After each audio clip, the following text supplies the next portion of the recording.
Olá! O programa Análise Direta de hoje recebe Alessandro Viana. Ele é psicoterapeuta e vai conversar com a gente sobre o comportamento das pessoas, relação entre pai e filho, educação, enfim, é muita coisa para conversar. Muito obrigada pela sua participação, Alessandro. Obrigado, eu que agradeço mais uma vez uma oportunidade. Nós que agradecemos. E, Alessandro, começar com uma pergunta bem complexa, né? Relação entre pais e filhos. Como que você analisa essa relação hoje?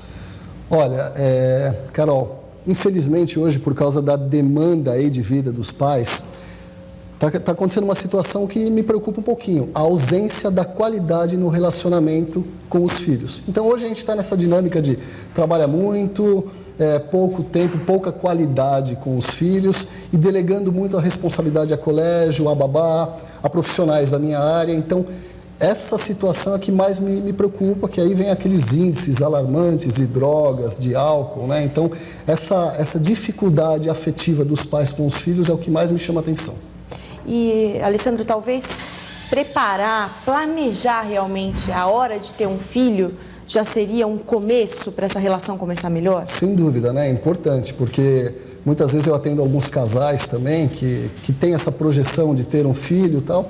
E aí você pergunta como é que é a dinâmica profissional, né, Carol? Então, nós temos hoje pessoas que começam a trabalhar 8 horas da manhã, que chegam em casa por causa do trânsito, principalmente aqui em São Paulo, chegam em casa por volta das 20, 21, e cadê a qualidade, né? E aí, o que eu ouço dos pais, não, mas eu contrato uma babá para ficar o dia inteiro, ou depois vira adolescente, a gente coloca no esporte, mas não é tão simples assim. É importantíssimo mesmo o planejamento, porque a qualidade, o afeto tem que vir acima de tudo nesse relacionamento, senão aí dão os problemas, né?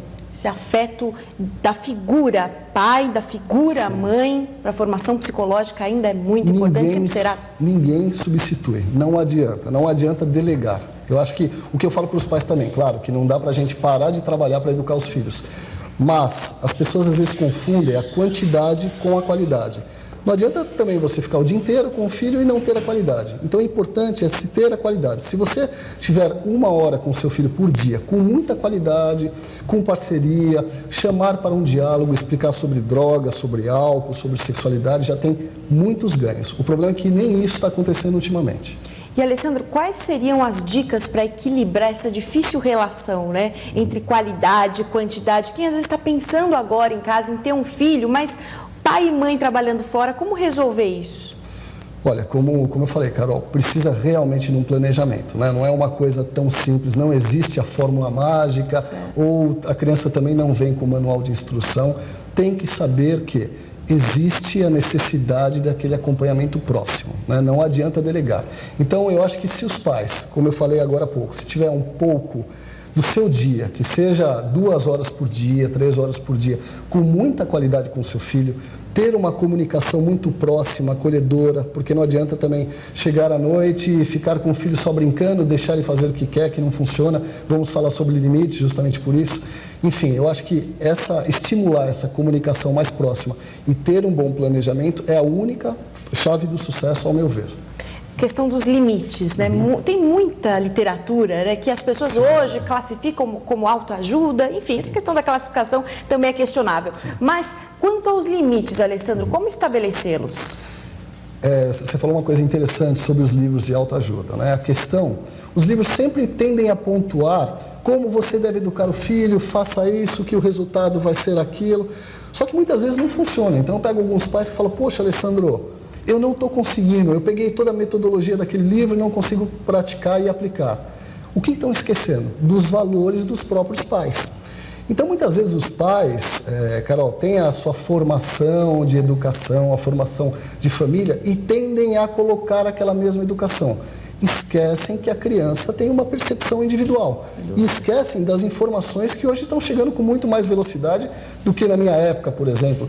Então, assim, é muito importante, esses livros ajudam, só que a gente tem que entender primeiramente qual a dificuldade desse pai também, né? Então, tem toda uma metodologia que é bacana para somar, mas o importante é o pai também refletir, peraí, qual que está sendo a minha dificuldade? Eu estou tendo essa dificuldade por culpa, que culpa é uma coisa que eu pego a cada 10 casos, 9 eu posso te intitular os pais com as culpas aí emergentes. Porque os pais, por causa dessa ausência, quando chega à noite, tem a dificuldade de colocar limite e fala para mim, Alessandro, poxa, tadinho, eu já fico tanto tempo longe dele, e à noite você quer que eu ainda dê bronca, você quer que eu ainda fale o não? Sim, quero, é importante, né? Então, quer dizer, isso passa também por uma reflexão, uma autocrítica dos pais, Exatamente. a priori, antes de falar com os filhos, talvez refletir sobre as próprias atitudes, Sim. as próprias dúvidas. Os pais precisam de ajuda, né? Não são só os filhos. Então, hoje, tem toda uma, como você falou, os livros estão muito focados nessa educação do filho, acolhendo o filho, orientando o filho, mas e as angústias dos próprios pais, né? Como lidar com aquela situação?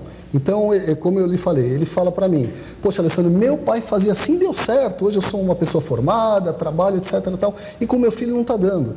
Então vem aquela sensação de incompetência, de impotência, de culpa, e muitas vezes, Carol, qual que é o grande problema? Por causa dessas frustrações, acaba liberando ou delegando.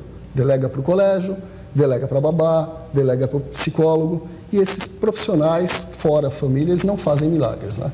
E outra coisa, Alessandro, que também eu sempre me questionei, não sei se isso já aconteceu com o pessoal que está de casa, vê o livro, mas me parece que o livro é um manual direcionado, teoricamente, né, para um grupo de pessoas, para um grupo de crianças. Mas como generalizar o ser humano? Exatamente, não tem um padrão. É tão complexo, não tem como fazer um padrão. Você sabe que é isso que me preocupa muitas vezes, nesses apoios, né? No meu site eu coloco alguns textos e tal, e ao final eu sempre coloco, nunca dispense uma ajuda de um profissional. Porque você até coloca algumas orientações práticas, como, por exemplo, como fazer com que seu filho durma sozinho, maravilha. Mas tem individualidade, Carol, entendeu? Tem o emocional da criança, como que está sendo aquela situação. Por exemplo, tem crianças que ela tem a dificuldade de dormir sozinha por vários fatores. Não é só aquela questão do conforto, do prazer de ficar com os pais. Então tem crianças que, por exemplo, percebem que os pais estão brigando, estão se separando e tendem a ter aquele comportamento para unir os pais, que sabe que naquele momento ele vai confortar os pais e ser confortado por eles. Então, assim, não é tão simples, sabe, aquela metodologia, deixa a criança na cama, deixa ela chorar um pouquinho, não funciona assim, né? Tem toda uma leitura muito mais ampla e menos pontual.